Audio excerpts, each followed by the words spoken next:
So I watched Vanilla Ice's interview on Vlad TV, and he brought up some interesting notes. He talked about Suge Knight. Of course, everybody want to know about hanging over the balcony because there's some truth to all that. He talked about, now he said some things that kind of had me look at him sideways. He said he was the artist under the most pressure ever. And I said, no, you ain't Little Richard. You still got the right complexion for the protection, for the direction. They did what they did then. A lot of them about your records, SBK records. I heard how that got down. Even that whack, I was out in the suburbs at the time, roller skating ring, so it was more Reed White. And they played his live, Extreme Live, and I thought, oh God, that's one of the worst so-called live or whatever. But they capitalized the Mutant Ninja Turtle movie, all that. Okay, so, you know. And then he talked about he had more pressure than Elvis. I'm like, no, he didn't. But then he brought up some interesting points. He owns the publishing to Ice Ice Baby, so now he gets paid. He bought it off of the Queen David Bowie estate, and he's got it.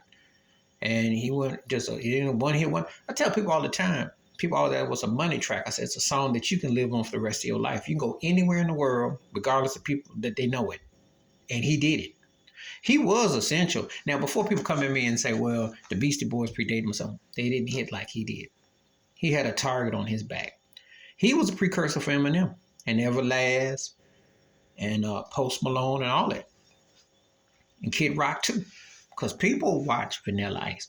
And one thing Ice had going for him, even Chuck D gave it up for him, that cat could move. That white boy had some wheels. He could move. As corny as stuff was, he had some wheels. And he's definitely been blessed to still be amongst the living. And he did say it's just entertainment. At the end of the day, it is. All this debate about who's best rapping and street rapping and all that, it is entertainment in the day because most of these rappers end up turning into acting anyway. They don't make no money in music. They do commercials. They'll grin.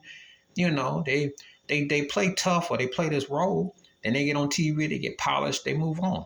How many of them do you really see that just do rapping strictly without a side hustle?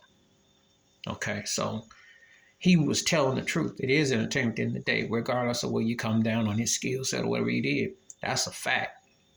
Because at the end of the day, you got to figure out how to make it work. And you can play all tough and all that.